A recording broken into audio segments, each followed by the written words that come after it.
created. So we have this tsunami, and it tells us that the water goes down, and then it rises an equal distance above its normal level, and then finally it returns to normal. The period is 15 minutes, so that's a pretty long time, but this is a pretty large wave.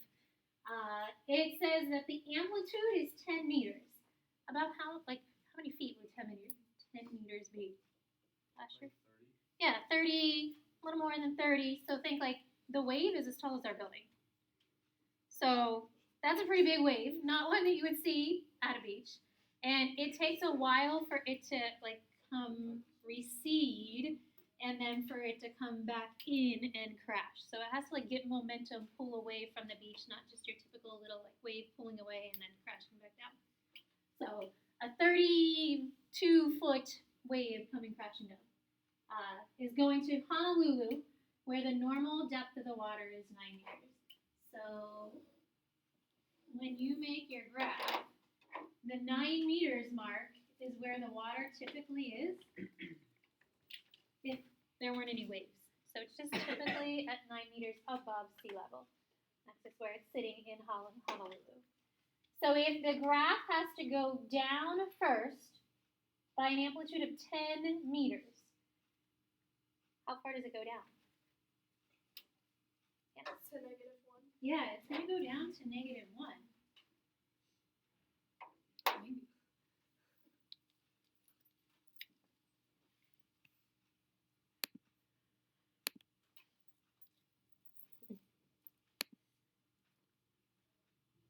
-1 is okay. And think about when you're at the beach. If the beach is kind of the normal location, it's just the water is pulling away. And the beach, when you walk down into the ocean, you do go down into the ocean. You don't just stay flat with the same level as the beach. So it does go down. And then after it goes down, it has to rise that same distance above. But to get there, it's going to have to first go back to the normal height and then go that same distance above. And Hannah, if I go the same distance above the normal level, we would be all the way up at 19. So then I have a point all the way at 19. And then the last thing it says is that it finally returns to the normal level. So after it's calmed down, kind of recedes, and it goes back to normal level. So it goes down, hits normal, and then goes all the way up and finally comes back down.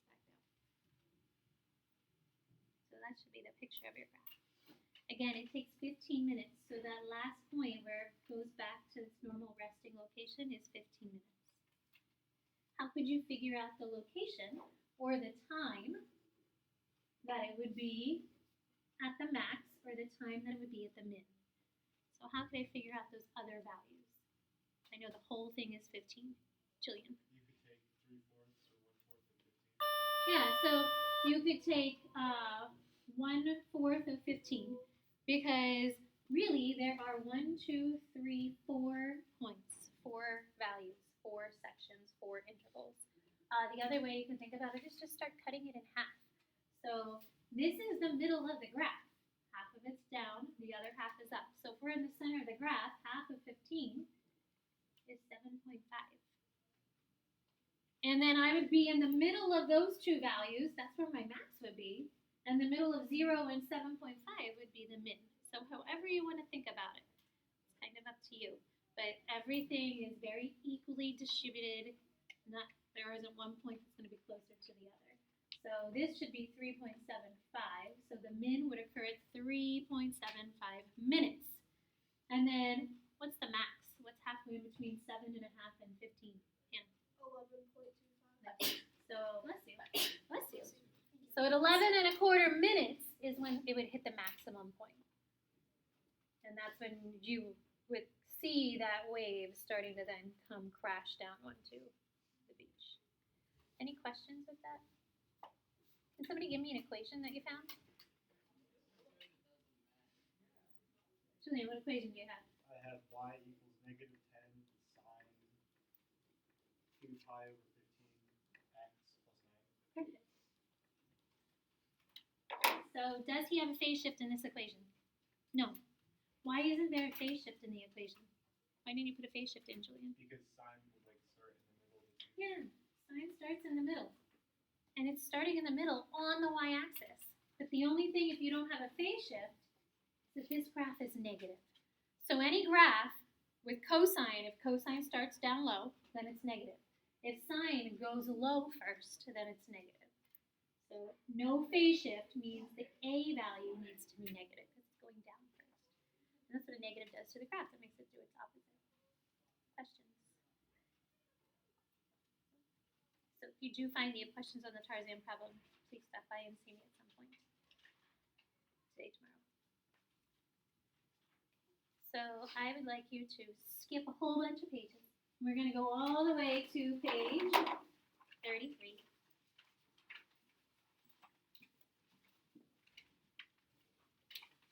And we're going to see if we can try and create a tangent graph. And then we're going to see if we can try and create a cotangent graph. And also try and graph them with a period and an amplitude or an a value. I'm going to apologize in advance because I should have left the back of that chart. I should have left the back of the chart blank and I didn't, so you're going to have to do a lot of flipping back and forth. I'm sorry. I'll fix it for next year. So you have the chart. You're asked to complete the chart having values for tangent and cotangent. So we're going to see if we can take the values from the chart and graph tangent first, the same way we graphed sine, where we plotted a whole bunch of points. And then we connected the points to see what kind of graph they created. So if you look on page 34, which is where the graph actually is, the directions say to let 4 blocks equal 1 on the y-axis, which is exactly the same directions we had for graphing sine and cosine, and 3 blocks be pi over 2 on the x-axis. So we're going to do that exact same thing. So we're going to go over 3 blocks and call that pi over 2. 3 more and go to pi. And we're actually going to go, I'm going to change this domain a little bit. We're going to go up to 3 pi over 2. And then on the other side, we're only going to go to negative pi over 2. So I'm going to make this a little bit different as well.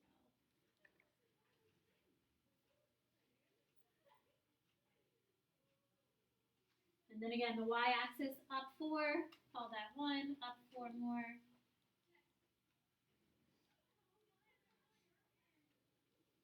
So this is exactly how we started graphing sine. And then in the middle, we had those 3 extra angles. The first time we graphed sine, we graphed all of the angles. So we had an angle of pi over 6, we had the one at pi over 4, and then we had the other angle of pi over 3. So we had like those 3 middle angles to represent the 3 extra angles in the middle of the quadrant for the unit circle. So we're going to graph those. I'm not going to label all of them. I'm just going to label those. I'll label 3 negative, 3 positive here. And if you would rather place those numbers down below, we've been placing them down below. That's up to you.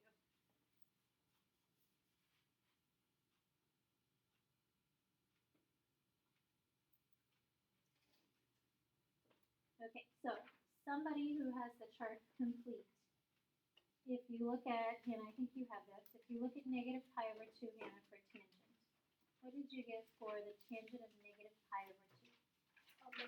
Undefined. So we're starting at negative pi over 2. I kind of tweaked just to change the range, the domain a little bit. So in negative pi over 2, it's undefined.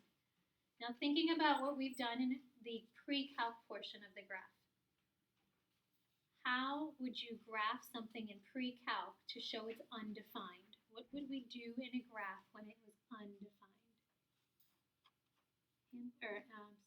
Ashley. We could make an open circle. What corresponds with an open circle? What else would say it's undefined besides an open circle? You're 100% correct, but there was something else that we did to show the whole thing was undefined there. A dashed line. So at pi over 2, if it's undefined, we are going to make a dashed line. What's that dashed line called? Begins with an A. Asher? Asymptote. Asymptote, yeah. So tangent is undefined at pi over 2 or a negative pi over 2. In a graph, it means either it's an open circle or it's an asymptote. And in this case, we're going to have an asymptote there. So if you look at your chart, if you did it, where else would there be another asymptote for tangent? The positive pi over 2 is also undefined. And then Ashley, using your logical reasoning sense, where would a third asymptote be? If I wanted negative pi over 2 and positive pi over 2, where do you think you'd have another asymptote? Not at 0. Asher? 3 pi over At 3 pi over 2. And I know that's not on your chart. But kind of seeing that you have the same space in between them. So at negative pi over 2, a positive pi over 2, at 3 pi over 2. We're going to have asymptotes there. So any pi over 2 is going to be an asymptote. So 5 pi over 2, 7 pi over 2, 9 pi over 2, 11 pi over 2. We're going to have asymptotes at all those locations. All right, one other thing I want you to look at on your chart. Where is tangent 0? So on your chart, where does it say it's 0, Hannah? Negative pi. Negative pi, and I didn't go quite that far, but it would be 0 at negative pi. Where else, Hannah, does it say it's 0? 0. At 0. And Hannah? Pi. At pi. So when we graph, there are things that we think of that are important. Asymptotes are important because that tells us where the graph is undefined. X-intercepts are important because that's where it crosses the x-axis. And then we're going to graph actually 2 more points instead of graphing all of them. So again, looking at your chart, what is the value at negative pi over 4? And the reason I'm picking negative pi over 4 is because that's in the middle of my intercept and my asymptote. What's the value at negative pi over 4? Negative 1. So at negative pi over 4, so directly in the middle, the value is negative 1. And then Ashley, at positive pi over 4, the value would be a 1. So instead of plotting all of the points, I have a couple of values plotted here. So the way we're graphing tangent, an asymptote forces the graph to go to infinity. So tangent, if I take my points and connect them, it's going to go along the asymptote, curve towards my points. And then on the other side, it's going to curve towards the asymptote. So skims along the asymptote, connects our 2 points, and then just stretches and continues to skim along the asymptote. What graph does this look similar to that we've graphed in the first third of our class before we started trig? An odd function. So it could be an x cubed, it could be an x to the 5th, it could be an x to the 7th. But that is what a tangent graph looks like. So I'm going to do one more over here using that same kind of mimicking what we have. I'm going to go in the middle. So here's my asymptote and here's my point because this is how we're going to be graphing. We're going to go directly in the middle.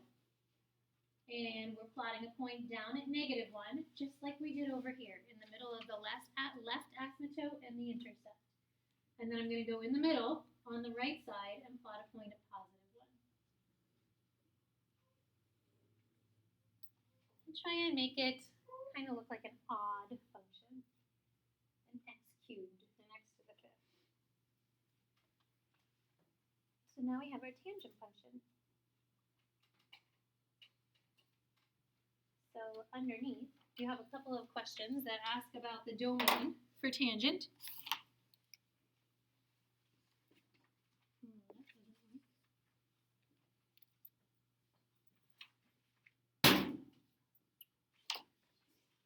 Do you see that? Mm-hmm. Yeah. There we go. Maybe tell me what the domain is for tangent by looking at the graph we've drawn. Think back to domain. Hannah, think back to domain. What do you think? Would it be negative pi over 2, pi over 2, and you do like pi over 2, and then 3 pi over 2? Perfect. Domain of sine and cosine was negative infinity to positive infinity because it's never undefined. So tangent now is undefined, so when we go to do our domain, it can't be everything. I think the next question says the range. Casey, what's the range of these graphs? Negative Yeah, sine and cosine only went up to 1 and -1. Down to -1, up to +1. So again, totally different here. Because asymptotes make the graph go to infinity. The next question, does it say period? Yes.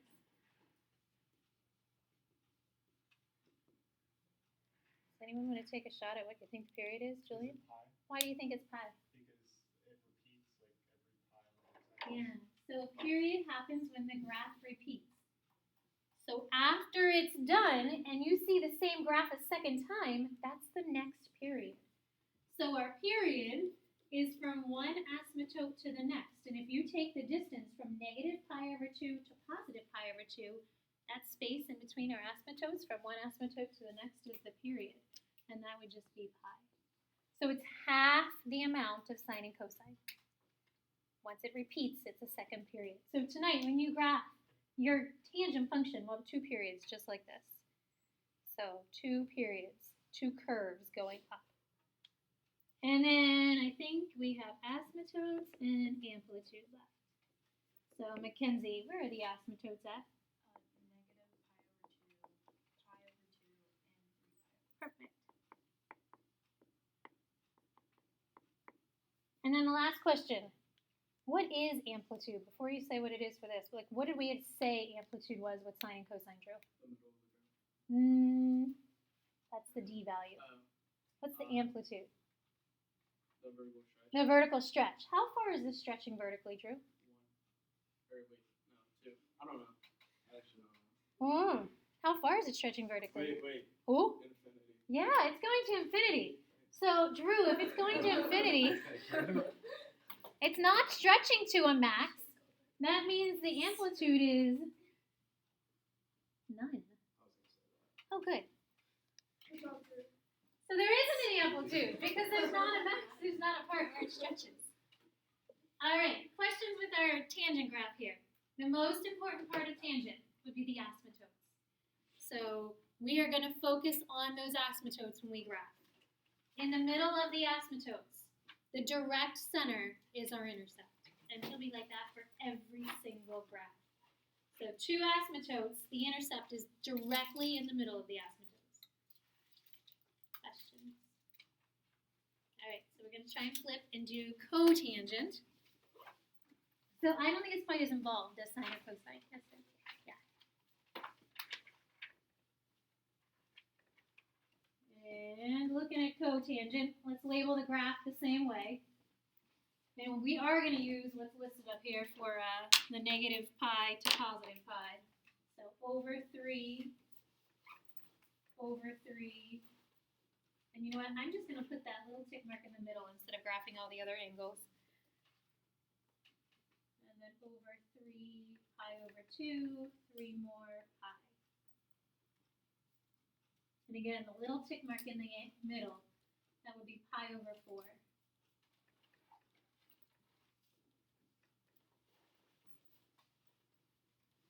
That's really what we're going to be graphing. So we'll be graphing asymptotes, we'll be graphing intercept, and then another like set of points that would tell us how high or low to kind of start the graph.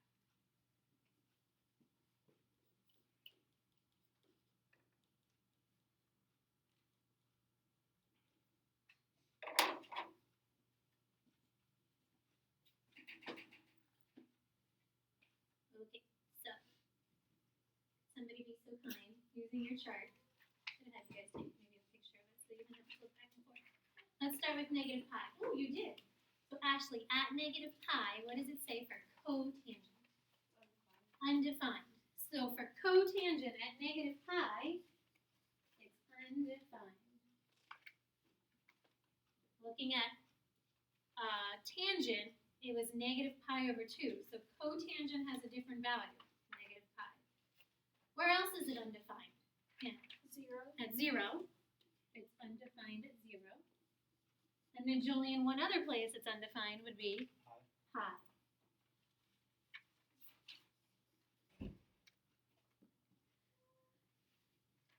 So slightly different. I mean, you still have asymptotes. We still have 3 of them, but they're different locations. Okay, what else can we graph, Ashley?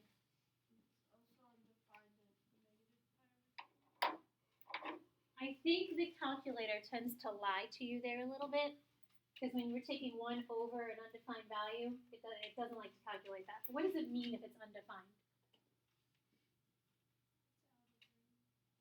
What do you usually have, like, numerically, if it's undefined, Taylor? Yeah, so it would be 1 over 0 for it to be undefined. So if something's undefined, it's because you're dividing by 0. If you took that and took the reciprocal of 1 divided by 0, what does the reciprocal of 1 divided by 0 become, Ashley? Just 0. So at pi over 2, Ashley, it's not undefined. Instead, it's a 0. So at pi over 2 and negative pi over 2, we have an x-intercept. So it's not undefined, but instead there's x-intercepts there. So if cotangent is undefined, your tangent should be 0. If tangent is 0, your cotangent should be undefined. So they're kind of working like with opposites because they're reciprocal functions. The last thing I want you to look at on your chart, negative 3 pi over 4.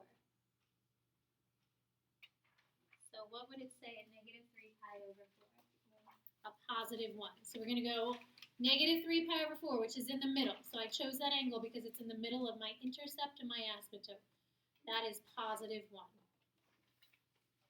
And then at negative pi over 4, actually, that number would be negative 1.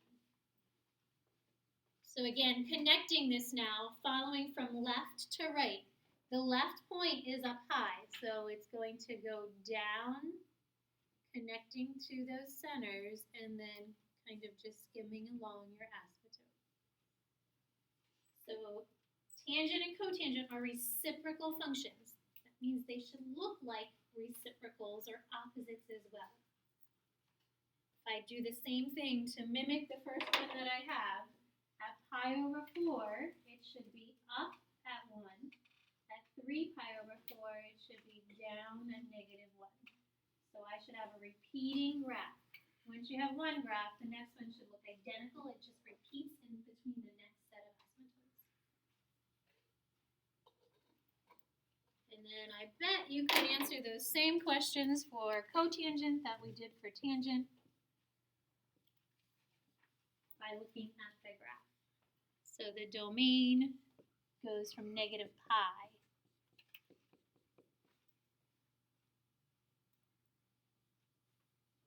range is still negative infinity to positive infinity. Period doesn't change, still pi. So from one asymptote to the next is our period. And then the asymptotes, that's the big part. That's the part that changes. So now we have a negative pi, a 0, and a positive pi.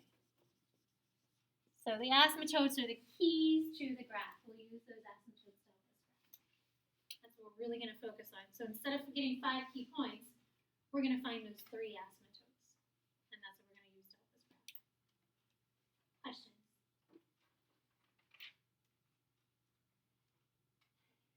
So we're going to try and flip a couple more pages. We're at page 35 right now. So I think it's 37. At the bottom of 37. There's like 4 graphs at the top of page 37. We're going to go to the very bottom. Yeah. So it should have 4 or 5 graphs on it. Skipping some things. Ooh. There we go. And you don't need this stuff. I never changed mine. I changed yours. Okay. So we have 2 that we're going to graph. We're going to graph one with tangent, one with cotangent. And I'm actually going to change this a little bit more. Let's make this a positive 3. Just change this.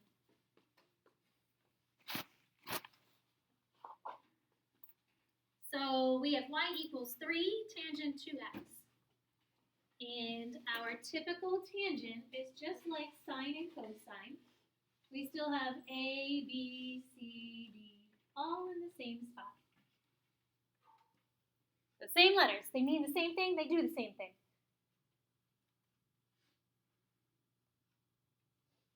So Kaylin, the A value in our equation is, and the B value would be 2. Is there a C or a D? No. So not a C, not a D. Start off a little easier. What does the B value typically help you find in a graph? Kaylin, what's B usually help us find? What does it go with? The period. So if we want to be able to calculate the period, in sine and cosine, we took 2 pi and divided it by b. What do you think we would use with tangent? What did we say the period was for tangent and cotangent, Hannah? Pi. Pi. So our period is going to be pi divided by b. So again, it's no longer 2 pi. Tangent and cotangent, it's just pi. So it's half the amount of time. So pi divided by 2 is our new period. And I'll show you how that looks once we look at the graph. So that from one asymptote to the next asymptote, that distance should be pi over 2. So as I said, the asymptotes are the most important part. And we're going to only find the asymptotes. To find the asymptotes, we're going to use this little part right here. So that little portion, that bx minus c, is how we're going to be finding the asymptotes. Because the asymptote is an x equals equation. And if it contains x, it affects the asymptotes. So to find our asymptotes, we're going to take 3 equations. So I'm going to take the 2x here, or I'm going to take bx minus c, and I'm going to set it equal to the original asymptote where the first one was at negative pi over 2. I'm going to take bx minus c and set it equal to a second asymptote where it originally was, which is pi over 2. And then I'm going to do that one more time. I'm going to set it equal to where the third asymptote is supposed to be, and that would be at 3 pi over 2. So bx minus c is whatever's after tangent, in parentheses with x. We're setting that equal to where the 3 asymptotes for tangent are located. So to get our little change, because of the period being different, we're going to take whatever's after tangent in our problem, which is 2x. That becomes our bx minus c. So if I had something else with that in parentheses, I would keep that number. And then we're solving this little equation for x. So the piece after tangent is what affects the asymptote. So what would our new asymptote be? Julian? Negative pi over 4. So it's no longer at negative pi over 2 because the period changed.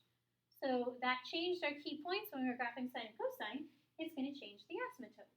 So if you continue to do that for the other 2 asymptotes, Julian, another asymptote would be at Pi over 4. and then our final asymptote, 3 pi over 4. yeah. And I think you'll see a pattern once you calculate 1 or 2. Questions? So we're going to graph these asymptotes. We have negative pi over 4, positive pi over 4, and 3 pi over 4. You can count how you want to count, just like before. So if you want to go over 3 spots and call that pi over 4, you can do that. If you only want to go over 2 spots and call it pi over 4, you can do that as well. So if I'm counting by pi over 4, I need to go over 3 more. What would the next point be then? So if I have pi over 4 and I go over another pi over 4, I'm at pi over 2. And then go over 3 more, and then I would call that 3 pi over 4.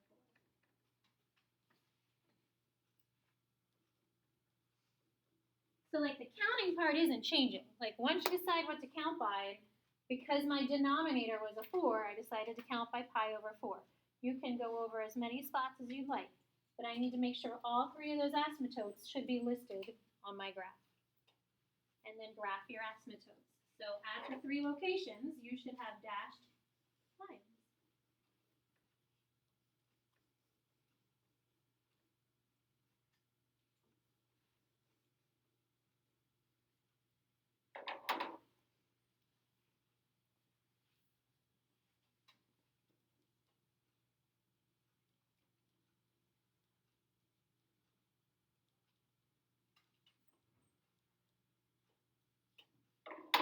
my y-axis, I just went up 3 and called that 1, another 3, and so on.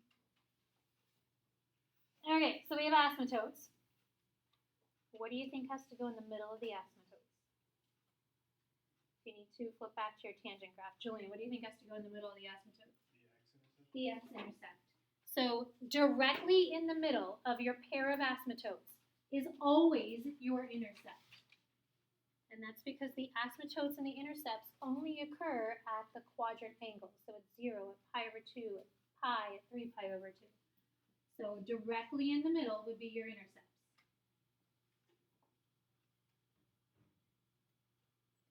And then we're going to graph another pair of points. And that pair of points is in the center of my x-intercept and my asymptote.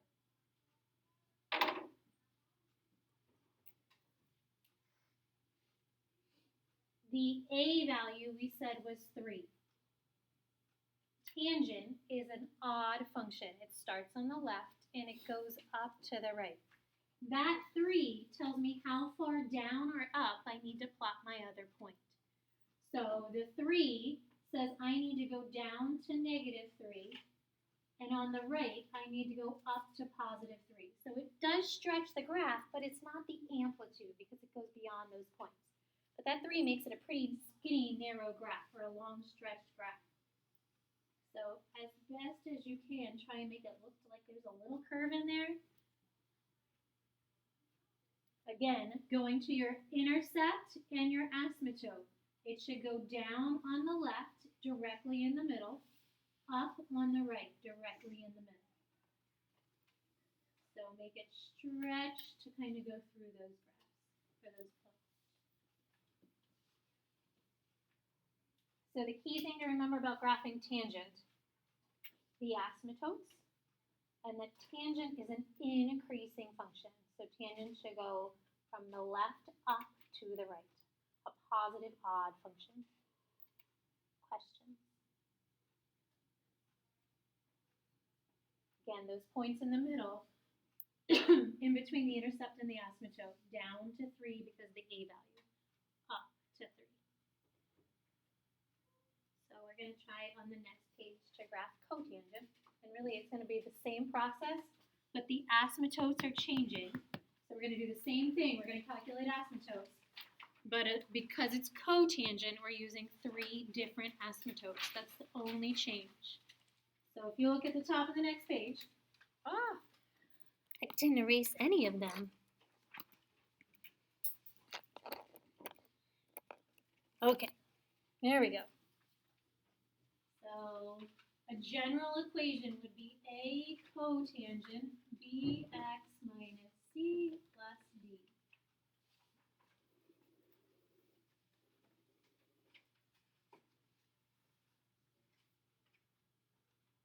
So Casey, A in this case is, and how about B? Not just 3, what's in front of x? A 1. 1 over 3.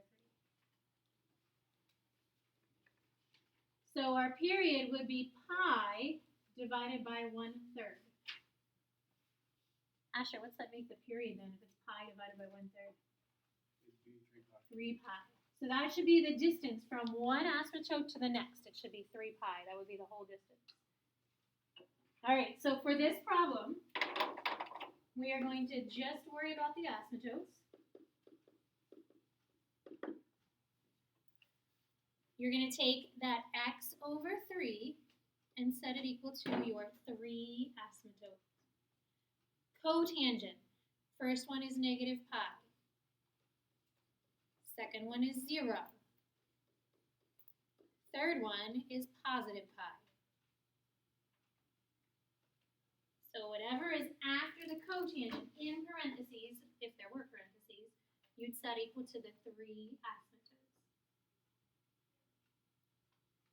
So Kaylin, our new asymptotes would be at, if I solve this little equation for x.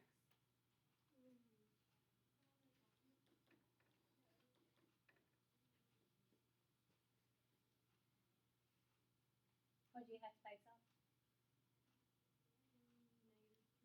Yeah, so And then 0, and finally positive 3 pi.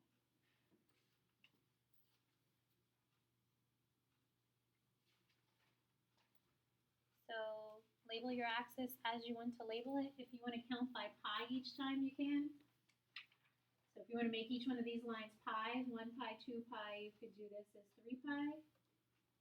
Totally up to you. Or if you want to go over 3 spots and call that 1 pi, like it's up to you how you want to graph it. I could go over another one, call that 2 pi, go over 3 more and call that 3 pi.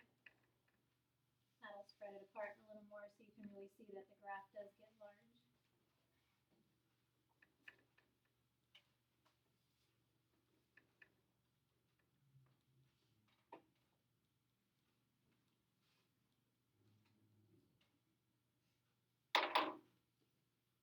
So kind of your choice as to where you want to put those points, how far apart you want to place them. But use the asymptotes to help you label the graph. And then you're just placing asymptotes at the 3 locations. So a negative 3 pi at 0 and a positive 3 pi.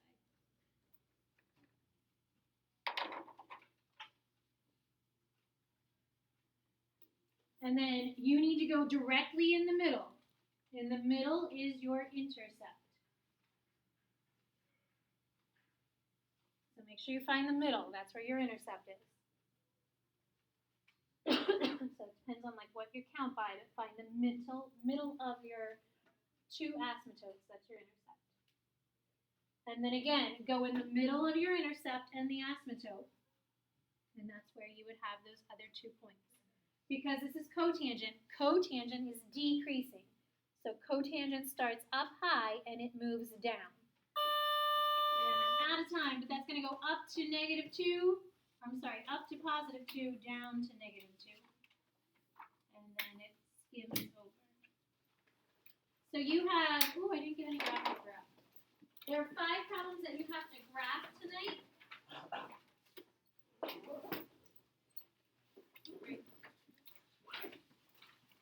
And the other 3 problems, you're just looking at the equation. And you're deciding where the asymptotes are from the equation.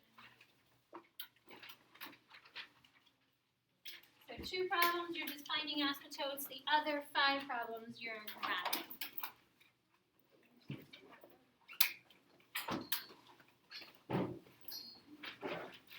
Have a great day.